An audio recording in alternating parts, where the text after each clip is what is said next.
welcome to NatChat. I'm Mirella Rich. Today our guest is Peter Thurin, who is a public speaker, author and founder and director of Black Belt in Excellence. He's also a facilitator and business consultant, and he also used to coach a football team. Welcome to the program. Mirella, thanks so much for having me. Pleasure. Have I covered everything, or did you want to elaborate a little bit more? No, that was huge, wasn't it? I didn't realise so many things. Yeah, it's funny though that the focus on the footy team, because in a previous life I was very, very involved in junior footy. So when you say footy team, we're talking about 7, 8, 9, 10 and 11-year-old kiddies, which was fabulous. And what attracted you to actually, because you also ran pharmacies as well, you started your own pharmacies and then you went into public speaking and motivational speaking. What drew you to be a motivational speaker?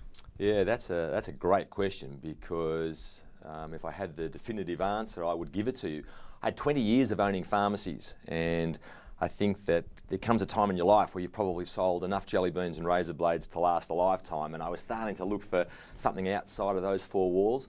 I'd started martial arts at the age of 36, and so there was something burning away deep down inside, and I was very involved in junior sport. And I think that I was possibly an ego totally out of control. Every Sunday I noticed that there were more and more mums and dads and grandmas and grandpas coming to listen to me talk to their kids at junior footy. So it was like being on stage every Sunday. Wow. So it was fabulous. And you did it in front of them as well, the talks? Well, the talks were really only to inspire the kids.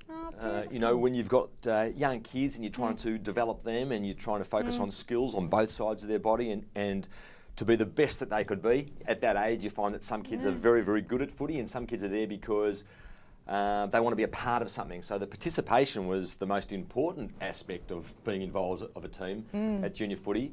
But I was finding that if we could encourage them and focus on things like continual improvement, which I found later on, they're the things I was talking about in big business. But I think that the catalyst was probably junior footy.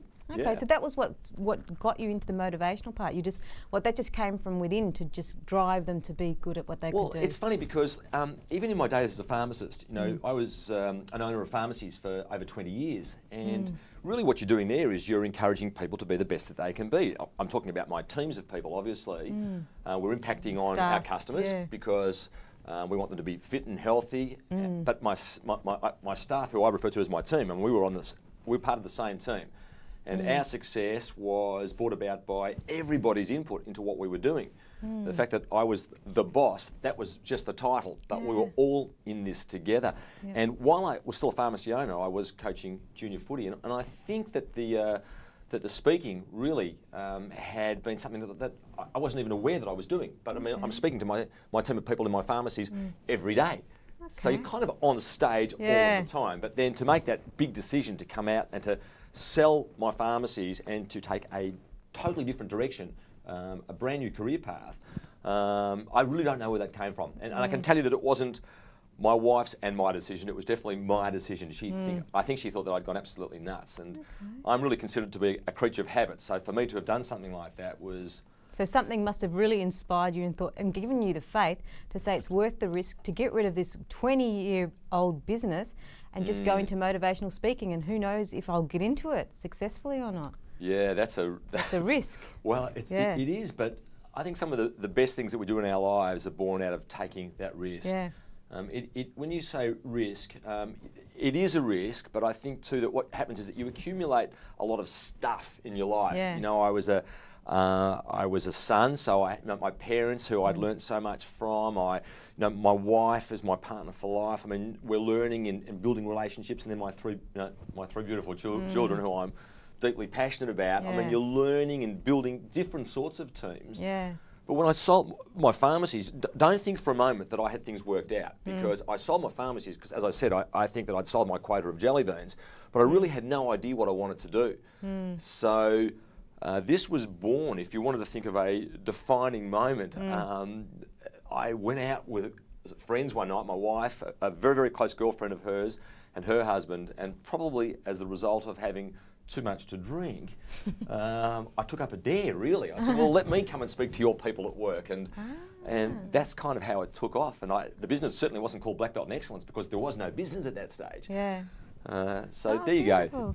And how do you think the best way to reach goals are? Like, people might write down goals and they say, okay, I've got all the goals set, but they don't actually set out and achieve them. There's something that sidetracks them or distracts them along the way. What do you think is that niggling thing that stops people reaching their goals, even though they've written them out to, every day?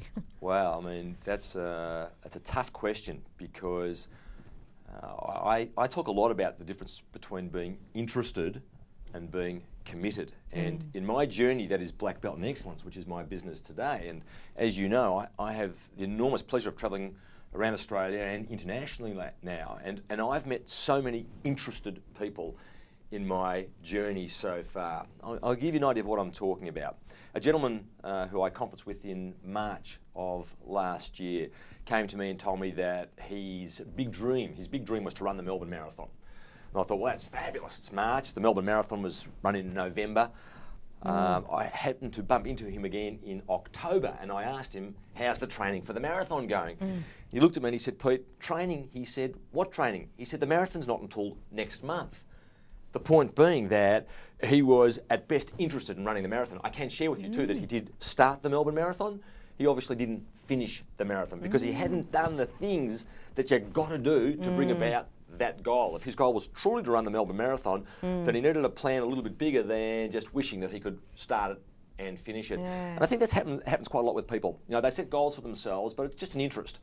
I think I'd like to be able to speak fluent Italian, but they do nothing about it.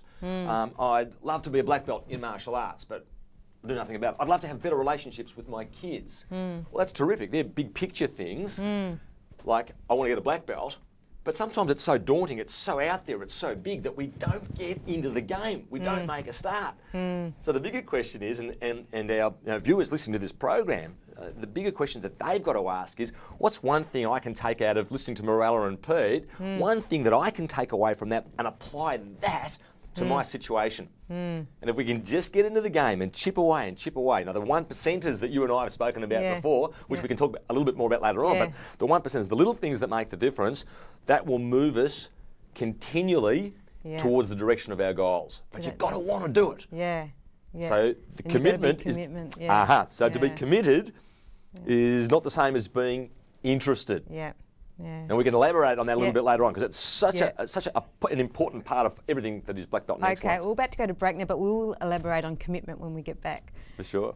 You're watching NatChat. Hope you're enjoying the program, because we'll be back with more very shortly. Stay with us.